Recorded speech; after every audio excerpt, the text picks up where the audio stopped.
Good morning, boys and girls. Today we are going to finish up reading The Haunted Hotel, and when we are done, you will go back and answer how you liked the book and when you knew for sure what the solution to the mystery was. So, Chapter 10. This wig itches, Josh complained. He, Dink, and Ruth Rose were hiding behind the desk in the hotel lobby. Josh was dressed as the ghost, complete with wig, robe, and makeup. It won't be long now, Dink said, glancing at the clock. It was almost noon. Each Rail and Rook had better hurry up, Josh said. I'm going to suffocate in this dumb dress. From where he was hiding, Dink could see the rest of the lobby. Mr. Linkletter was sitting on the sofa with his aunt and uncle. On the other side of the lobby, Mr. and Mrs. Jeffers were playing cards with Linda Gomez, the reporter from the Green Lawn Gazette. Next to her sat a man with a camera. What if they don't come? Ruth Rose whispered. Dink smiled and pointed to the front door. I think they just did. Three men walked into the lobby.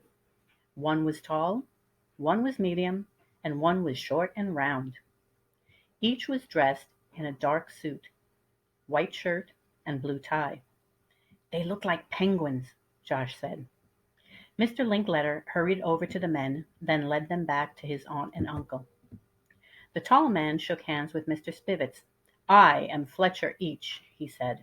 And I am Randolph Rail, the medium-sized man said, sticking out his hand.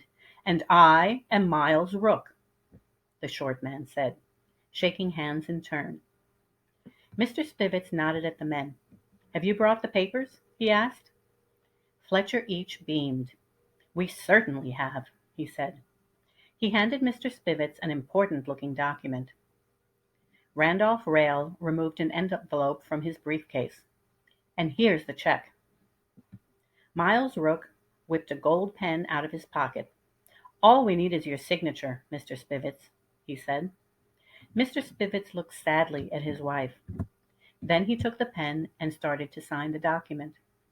Just then, Mr. and Mrs. Jeffers walked up. Look, Todd, Mrs. Jeffers said. It's the movie producers.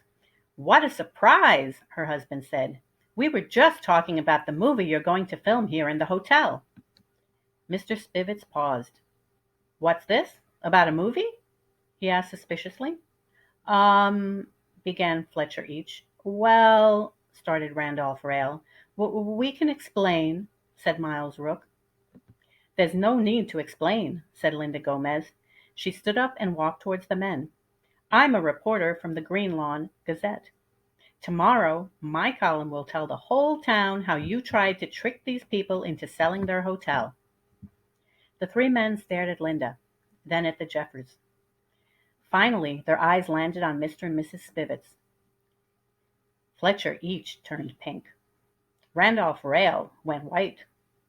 Miles Rook turned purple. There was dead silence in the Shangri-La lobby. And then a ghost in a spiky white wig floated up from behind the desk.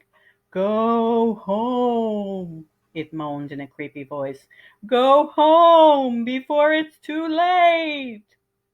Everyone in the lobby, except Each, Rail, and Rook, started to laugh.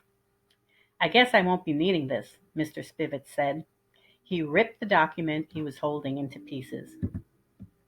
Well, what are you doing? Fletcher Each sputtered. You agreed to sell this hotel, Randolph Rail said.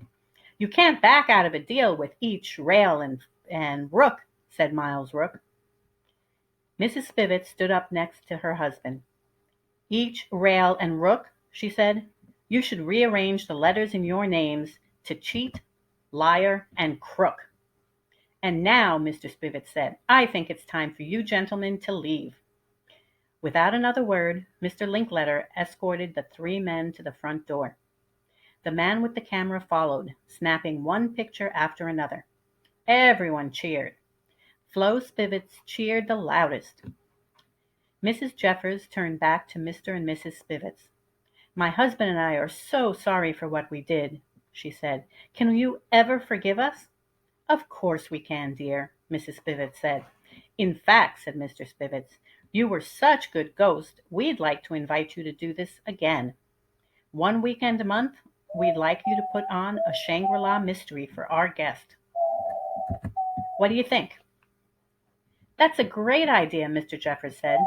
We can get some of our actor friends to help. The photographer snapped pictures of the Jefferses and the Spivets. Wait till my readers hear about this, Linda Gomez said, writing it all down on her pad. Then Mr. Spivets turned to Dink, Josh, and Ruth Rose. And speaking of mysteries, I want to thank our 3 super sleuths. He pulled 3 envelopes out of his pocket. From the bottom of our hearts, Mrs. Spivets and I thank you, he said. He handed the envelopes to the kids. Please open these before you go to bed. The photographer snapped a picture as the kids blushed. Be sure to mention their names in the column, Mrs. Spivets said to Linda Gomez. My pleasure, Linda said. Now, how about a few more pictures of the 3 kids? Dink and Ruth Rose looked into the camera and smiled. Wait, Josh said, struggling out of the ghost costume. I don't want my picture in the paper with this wig and dress on. Later that night, the kids met in Dink's living room. Dink was holding Loretta in his lap. She was nibbling on one of his shirt buttons. Josh pulled out the envelope Mr. Spivets had given him. Can we open these now? He asked. He said before we go to bed, Josh, Dink said. This is before we go to bed. Josh is right, Ruth Rose said. I'm dying to know what's in mine. Let's open them on the count of 3, okay? 1, 2, 3. Oh, golly, my great Aunt Molly, Josh said. 3 plane tickets to Florida. Ruth Rose held up the contents of her envelope. And 3 passes to Disney World. Dink gulped when he saw what was in his envelope. He pulled out 3 $50 bills and a note. E.S. Thank you for saving our hotel and solving another Shangri-La mystery. Say hi to Mickey and Goofy for us. Much gratitude, M. and Mrs. Spivets. Dink, Josh, and Ruth Rose jumped up and did a triple high five. Loretta crawled off the sofa. No one was looking, so she started chewing on one of the $50 bills. The end. Okay, so you are going to go back to the assignment, answer the question, turn it in, and we are done with the Haunted Hotel.